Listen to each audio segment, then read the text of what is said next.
이사야서 9장 1절부터 7절 말씀입니다. 구약성경 978쪽이죠.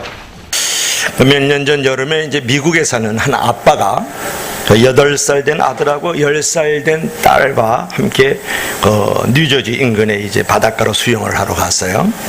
3명 모두 수영을 잘했어요. 그들이 이제 해안에서 약간 떨어졌을 때 아빠는 이제 조류로 인해 가지고 자신들이 점점 해안에서 멀어지는 것을 깨닫고 딸에게 소리를 지릅니다. 메리, 아빠가 도움을 구하러 해안으로 갈게.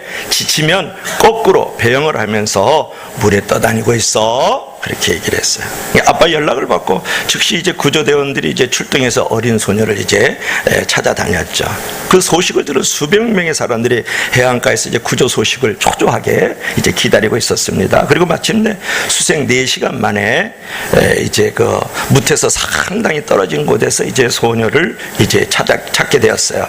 그때 소녀는 조용히 배영으로 바다 위에서 떠다니고 있었지만 극도로 놀란 상태였었다. 그러니까 소녀를 찾아가지고 해안가에 도착을 했었을 때 수많은 사람들이 박수갈채를 하면서 기쁨으로 그들을 마주했어요. 그 중에 한 사람이 묻죠. 얘야, 무섭지 않았니? 그러니까 소녀가 침착하게 말을 했어요. 조금 무서웠어요. 그래도 아빠가 저를 반드시 찾으러 올 것이라고 생각했기 때문에 거꾸로 배영을 하면서 바다 위에 떠다니면서 기다릴 수가 있었습니다 라고 얘기를 했어요. 때로 우리는 어려운 현실에서 어떻게 살아야 될지 되게 막막할 때가 많습니다. 그때 우리가 주님이 찾아주심을 믿고 침착하게 주님의 오심과 주님의 손길을 기다리는 강림절이 되길 주의 이름으로 간절히 축원합니다. 주님은 우리의 어려운 상황을 예면하지 않고 가장 적절한 방법으로 가장 적절한 때에 우리를 도와주실 것이라는 거예요. 중요한 것은 하나님이 하신 약속의 말씀을 믿고 희망을 잃지 말고 하나님의 때를 기다리는 거예요. 이 소녀가 아빠의 말을 믿고 거꾸로 등 위로 수영을 하면서 그래도 불안하지만 잠잠히 아빠가 구조해 줄 것을 기다렸던 것처럼 말이죠. 기다릴 때 우리에겐 어떤 일이 생길까요? 자, 1절부터 5절 말씀을 보십시오. 고통이 사라지고, 우리가 기다리면 고통이 사라지고, 그 다음에 흑암에 빛이 비추어지고, 땅이 영화롭게 되고, 흑암 중에 가던 백성의 빛이 비추어지고, 그들에게 즐거움이 넘치고, 멍해와 채찍이 사라지고, 싸움과 혼돈이 사라지는 장면을 지금 말씀하고 있는데, 기다리는 자에게 이런 역사가 있다라는 거예요. 어떻게 그런 일이 생길까요? 오늘 본문 6절 7절에 보면 그 이유가 나와 있는데, 한 아기가 우리에게 낳고, 그죠? 한 아들을 우리에게 주셨는데 그에게는 정사를 메었고 그 이름은 기묘자라 모사라 전능하신 하나님이라 영존하시는 아버지라 평강의 왕이라 일컬음을 얻으리라. 할렐루야. 그런 것이 예수님이 메시아로 이 땅에 오심으로 빛과 평화가 주어지게 된다는 거예요. 그러니까 그분을 기다리고 그분이 오시게 되면 이렇게 놀랍고 귀한 일들을 우리가 경험하게 되는데 그분이 바로 예수 그리스도다, 그런 것이죠.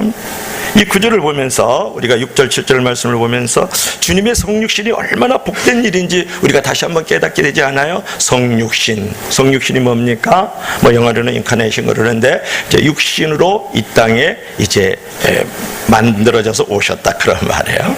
이룰성이니까. 여러분, 그러나 성육신의 중요성을 깨닫는 것을 끝나지 말고 주님처럼 우리도 성육신의 삶을 살아야 되지 않을까, 그런 거였어요. 자, 하늘에 계신 이제 우리 하나님 아버지께서 영광의 보좌를 버리시고 낮고 천한 이 땅에 한 아기로 나셨어요. 한 아들로 오셨어요. 그렇죠? 그러시면서 영존하시는 아버지로서, 전능하신 하나님으로서, 또 우리에게 평강의 왕으로서 이 땅에 오셨다고요. 그 놀라운 사건이 성육신의 사건이에요. 그 은혜를 입었다면, 그 사랑을 입었다 그러면, 그 구원의 빚진 자가 되었다 그러면 우리는 어떻게 살아야 될 것인가요? 어떻게 우리들도 주님을 본받아서 성육신적 삶을 우리가 살아갈 수 있을까요? 할 때 첫째로 따라합시다. 헌신하는 삶. 가장 크게, 오늘 떡도 있는데 자, 헌신하는 삶. 할렐루야. 자, 오늘 6절 한번 읽어봅시다. 6절 초반 절만 읽어봐요. 시작. 이는 한 아기가 우리에게 낳고 한 아들을 우리에게 주신 바 되었는데, 아멘. 거기까지. 한 아기가 우리에게 낳고 그랬어요. 그죠? 한 아기가. 이 아기는 어떤 아기입니까, 여러분? 전능하신 하나님이 인간의 육신이라는 옷을 입고 이 땅에 태어나신 거예요. 이것이 뭡니까? 헌신이지 않습니까? 헌신에 하늘의 영광의 보좌를 버리시고 낮고 천한 이 땅에 한 아기로 낳고, 그것이 바로 누굽니까? 예수님이잖아요. 그죠? 여러분, 전능하신 하나님, 계속해서 6절 보십시오. 영존하시는 아버지, 평강의 왕, 그분은 누구예요? 하나님의 아들 되시고 하나님의 보내신 아기인데, 그 아기가 바로 누구예요? 예수 그리스도잖아요. 하나님이요, 아버지요, 왕이신 그분께서 육신을 입고 이 땅에 오신 사건이 성육신의 사건이라고요. 여러분 보세요. 하나님이요, 아버지고 왕이신 그분께서 아기로 낳단 말이에요. 이것이 얼마나 놀라운 헌신의 사건이고 성육신적 사건입니까? 여기서 우리가 교훈을 받아야 될 것은 무엇이냐 그러면, 하나님은 말로만 사랑하지 않고 직접 몸으로 사랑해 주셨다는 것이 중요해요. 믿음 생활에서도 그런 구체적인 헌신이 여러분 있어야 되지 않겠습니까? 믿음 생활이 아는 것에서 끝나지 말고 사는 것으로, 믿음 생활이 말로만 하지 말고 행위로까지 나타내 줘야 된다는 거예요. 하나님 당신께서 우리 가운데 메시아로 한 아기로 낳았다고요. 그렇지 않습니까? 얼마나 놀라운 헌신이에요. 우리도 그런 헌신들이 있어야 되지 않겠습니까? 그런데 우리 그 예수님이 탄생하실 때 동방박사의 그 자세를 우리가 배워야 되는데, 그때 예수님이 태어날 장소는 바리새인도 알고 서기관들도 다 알고 있었거든요. 그러나 실제적으로 주님께 이렇게 달려간 사람은 동방박사들 뿐이었어요. 그죠? 그래서 예물을 들고, 믿음이 많다는 것에서 생각이 끝나거나 아는 것에서 끝나지 않고 헌신까지 나아가야 믿음이 주는 구체적인 은총의 맛을 누릴 수가 있는 것이에요.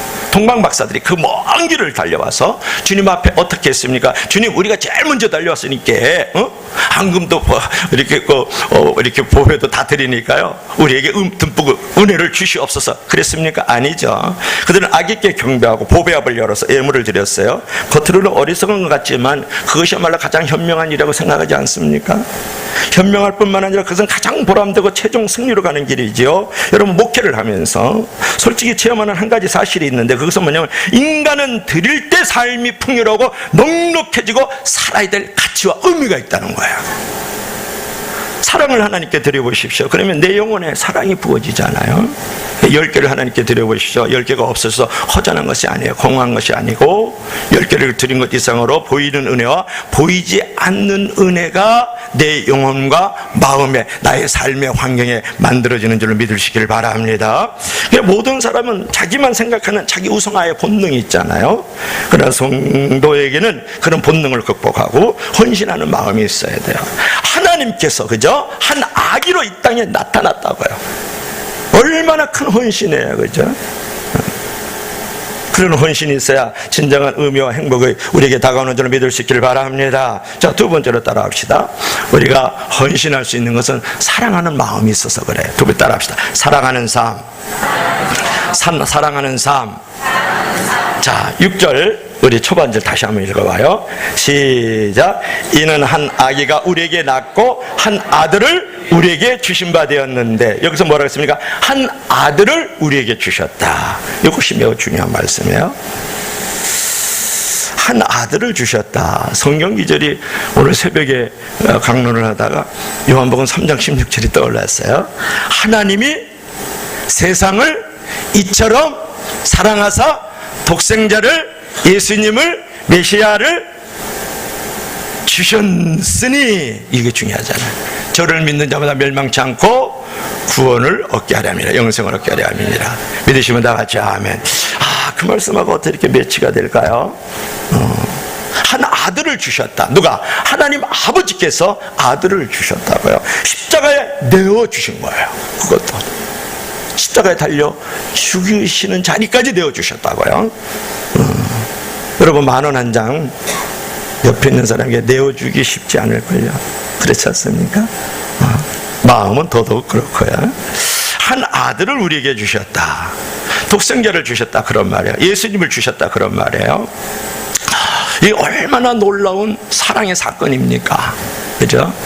여러분, 아들이요, 내 생명을 가져가세요. 차라리 그냥 그 아들 딸 그냥 아프면 엄마 아빠 그냥 잠 못 자고 그냥 내가 차라리 아팠으면 좋겠다 그냥 입이 그냥 촉촉 말라 들어가잖아요. 근데 한 아들을 내어주셨는데 그것도 왕의 자리에 내어주신 게 아니에요. 높은 국무총리 자리에 내어준 게 아니라고요. 또 아주 고대광실 큰 궁궐에다 내어준 게 아니고, 여러분이 잘 아는 대로 성경에는 없지만 마곡간의 구유에 먹이통에 내어주었다고요. 그 아들을. 여러분 그렇게 하실 수 있겠어요? 궁극적으로는 십자가에 내어주잖아요. 하나님이 이 광대함은 우리의 상상을 초월하는 거예요. 하나님은 우주의 전 크기로도 하나님을 다 채울 수 없는 그런 분입니다. 그런 하나님께서 베들레헴의 말구유에 한 아기로 태어나게 하셨다고요. 무엇 때문에 그렇게 하셨어요? 하나님의 무한한 사랑 때문에 그런 것이죠. 여러분, 저나 여러분이나 우리 모두 죄값으로 사망의 종로를 해야 되고 형벌과 저주 가운데 살아야 될 수밖에 없는 불쌍한 존재예요. 버림받은 존재라고요.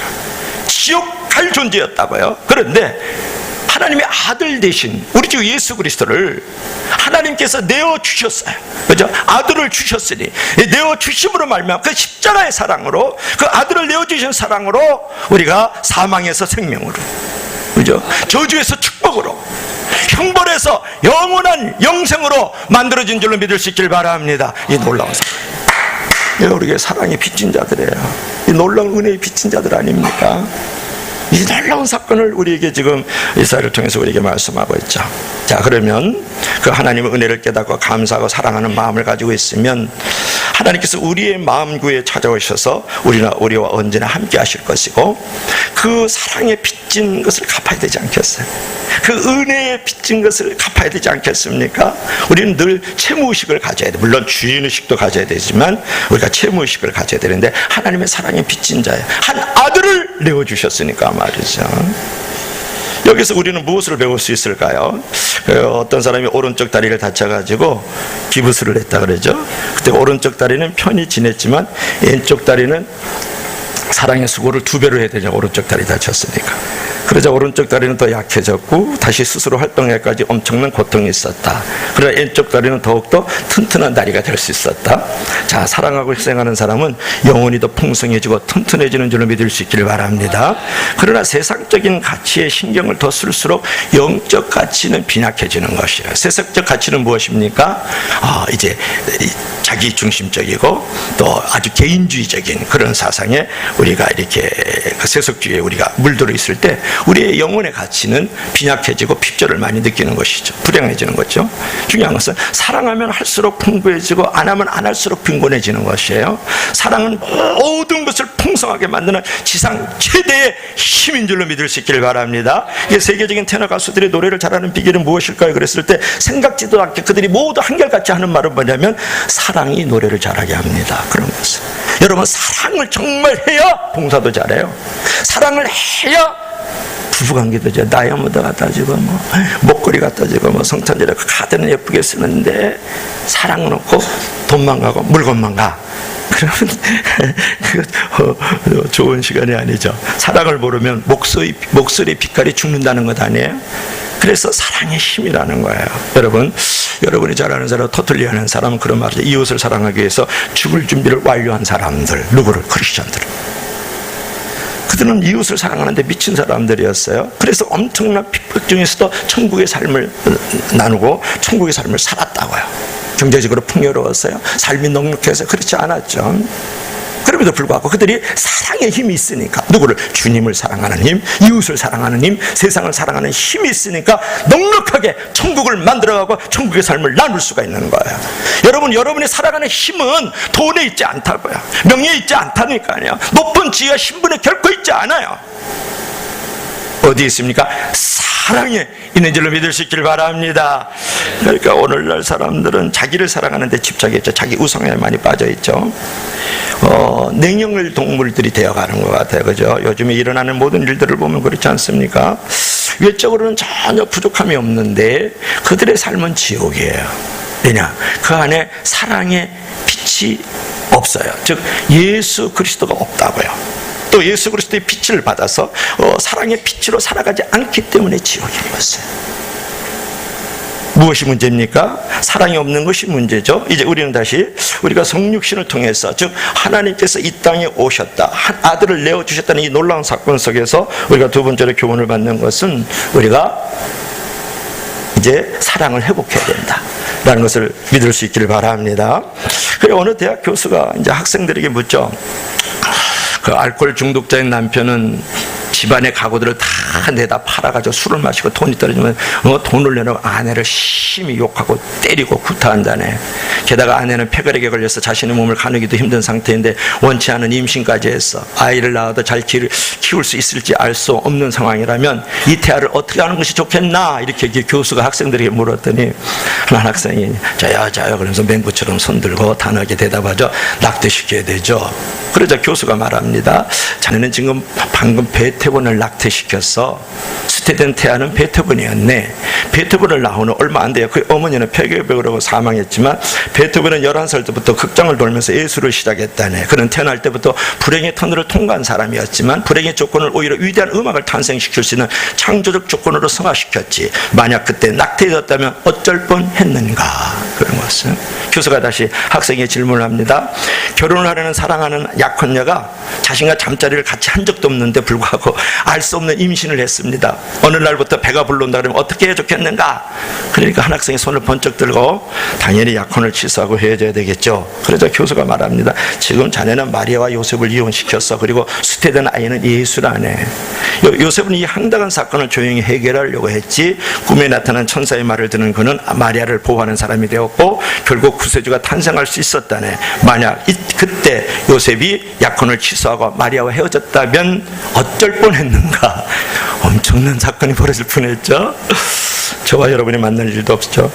아무리 세상이 어렵게 느껴져도 낙심하지 말고 불안해하지 말고 주님의 빛이 비추이면 우리 인생도 누구보다 아름답고 힘있는 인생을 만들고 빛나게 되는 인생이 될 줄로 믿을 수 있기를 바랍니다. 그러므로 하나님이 한 아들을 주셨던 것처럼 주어진 모든 것들을 다 사랑함으로, 그 사랑의 힘으로 이겨나갈 수 있기를 주의 이름으로 축원합니다. 이것이 중요한 것이에요. 마지막으로 따라합시다. 순종하는 삶. 자, 헌신하는 삶은 사랑의 삶으로 만들어지는 것이에요. 또 사랑하는 삶은 어떤 삶이 순종할 때 사랑하는 삶이 사실은 만들어져요. 자, 주님은 하나님의 뜻에 순종하심으로 이 땅에 오셨거든요. 주님뿐만 아니라 마리아하고 요셉도 순종의 역할을 했어요. 자, 마리아는 처녀로 이제 잉태를 하잖아요. 이제 아들을 낳게 되라는 말씀을 해요. 천사가 와서 네가 성령으로 잉태되어 아들을 낳을 것이다. 그러니까 이제 그 마리아가 웬말 이렇게 하지 않았잖아요, 그죠? 웬말 이렇게. 주의 계집종이니 말씀대로 이루어지이다. 참 대단하죠. 여러분, 그런 고백이 되겠어요? 내게 이제 잉태되어 아들을 낳을 것이다. 그럴 때 주의 뜻이오니 주의 계집종에게 그 뜻이 이루어지기를 원하나이다. 이런 고백을 해요. 순종을 했어요. 요셉은 어떻습니까? 정혼을 했단 말이에요. 그런데 잉태한 것을 알고 이제 고민을 했지만은 아내로 데려오라는 거 무서워 말라. 아들을 낳으니 예수라 하라. 저가 모든 죄에서 빠져있는 백성들을 구원할 자십니다. 그 말을 듣고 아멘. 그리고 지금으로는 약혼을 했는데 말이죠. 사실상 그거는 유대 땅에서는 결혼이나 마찬가지예요. 그렇죠. 이제 약혼을 했는데 임신을 했다고요. 그러니까 천사가 와서 데려오라 그러니까 데려오는 것이에요. 이게 순종 아니겠습니까, 여러분?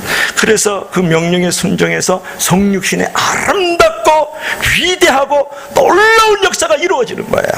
여기서 보면 이제 그 이름은 기묘자라 모사라, 전능하신 하나님이고 영존하신 아버지 평강의 왕이라 그러지 않습니까? 이게 기묘자라는 말은 원더풀, 놀라운 일이 거기서 벌어지는 거야. 기묘자라, 원더풀이란 말이고, 그 다음에 모사란 말 잘 안 쓰죠.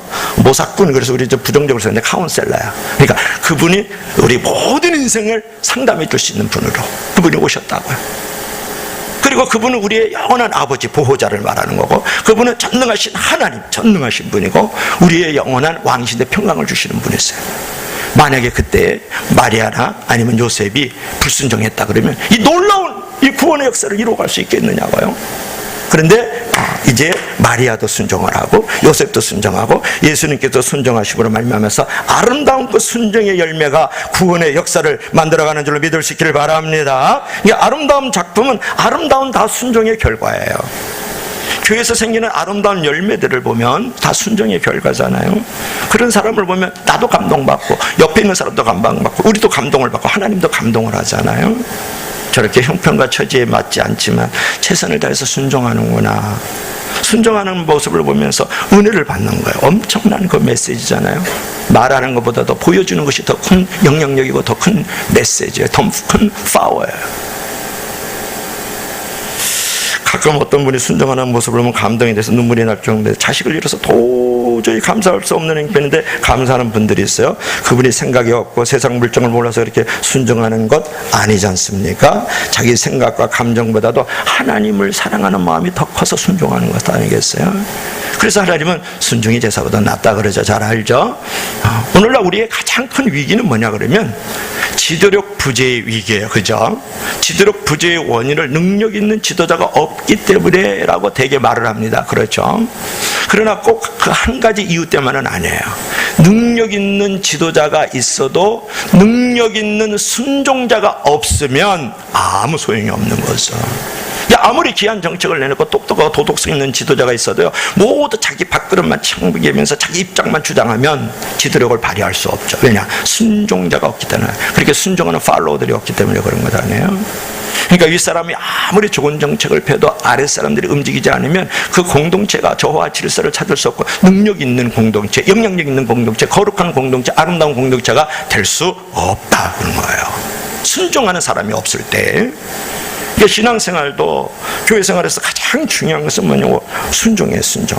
교회 생활에서 자기 방식만을 지나치게 고집하면 부딪힘이 많아요. 반대로 공동체를 먼저 생각하면 그렇게 해서 순종하면 사랑과 평화가 많죠. 그런 사랑과 평화는 가장 소중한 축복의 열매잖아요. 그렇기 때문에 여러분 마리아도 순종을 하고 요셉도 순종하고 예수님께서도 순종하여 이 땅에 육신의 몸을 입고 오신 것이거든요. 순종할 수 있기를 주 이름으로 간절히 축원합니다. 오늘 결론을 맺어야 되겠습니다. 한 미술가가 겨울에 저녁 노을 풍경을 이렇게 예쁘게 그리고 있어요. 그 그림에는 눈으로 하얗게 덮인 나무들과 폭풍 가운데 홀로 외롭게 있는 집이 그려져 있어요. 아주 슬프게 보이는 그런 장면 아니겠어요? 그때 그 미술가가 노란색 크레용으로 창문 하나에 전등을 그려 넣었어요. 그 하나의 전등으로 전체 그림이 기쁨과 희망이 넘치는 그림으로 변했다. 때로 여러분 힘들고 어려운 상황을 만나도 낙심하지 마십시오. 그때 주님을 더욱더 붙드십시오. 주님은 어두운 세상에 용서와 사랑과 희망과 용기의 빛을 주시려고 이 땅에 오셨다고요. 하나님의 아들 되신 우리 주 예수 그리스도께서 한 아기로 낳고 하나님의 사랑이 우리 가운데 임하셔서 한 아들로 이 땅에 또 오셨어요. 그렇죠? 그래서 빛으로 오신 것이에요. 이 시간 다시 한번 인간의 육신을 입고 이 땅에 오신 우리 주 예수 그리스도를 묵상하면서 또 한 주간을 생각하면서 그분과 동행하면서 성육신의 큰 교훈을 받아야 되지 않겠어요? 그분은 헌신하셨어요. 그분은 사랑하셨어요. 그분은 순종하셨어요. 우리들도 우리가 이 땅에서 살아갈 때 성탄절을 이 성육신의 이 놀라운 사건 속에서 그 성육신의 빚진 자로서 나도 헌신하고 나도 사랑하고 나도 순종하면서 하나님 앞에 빛을 갚아가면서 그분과 동행하는 성탄의 계절이 되길 주 이름으로 축원합니다.